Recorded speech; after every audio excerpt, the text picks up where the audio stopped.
This video explains how to specify different colors for points that are connected by lines in a ggplot2 plot using the R programming language. So without too much talk, let's dive into the R code. In this video I will show you an example, and this example is based on the data frame that we can create with lines 1 to 6 of the code. So after running these lines of code, a new data set called data is appearing at the top right. And if you click on this data set, a new window is opened which is showing the structure of our data frame. And as you can see, our data frame contains 3 columns whereby X and Y contain numeric values, and the column line is a group indicator for the different lines. Now in this tutorial we want to draw our data using the ggplot2 package, and for that reason we also need to install and load the ggplot2 package, as you can see in lines 8 and 9 of the code. I have installed the package already, so for that reason I'm just going to load it with line 9. And then in the next step we can use the ggplot, gonline and gonpoint functions to draw a line and point plot of our data.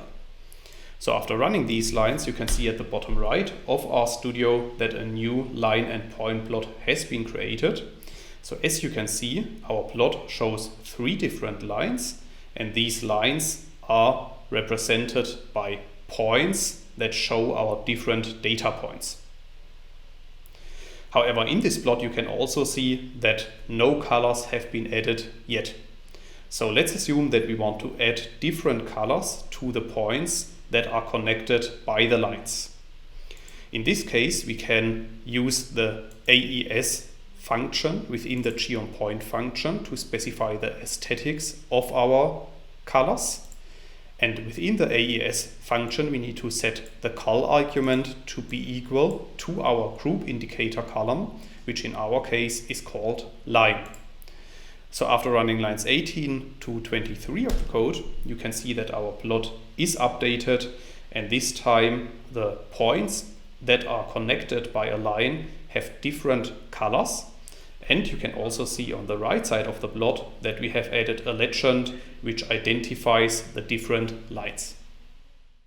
That's all I wanted to explain in this video. In case you want to learn more on this topic, you may check out my homepage statisticsglobe.com, because on my homepage I have recently published a tutorial in which I'm explaining the content of this video in some more detail. I will put a link to this tutorial into the description of the video, so you can find it there. If you have liked this video, or if you have any questions, let me know in the comments section below. I'll try to respond to all comments as soon as I can. Furthermore, make sure to subscribe to my YouTube channel to get notified about future video releases. I have already published about 500 videos on this channel, and I'm releasing new videos on a daily basis. Thanks a lot for watching. See you in the next video.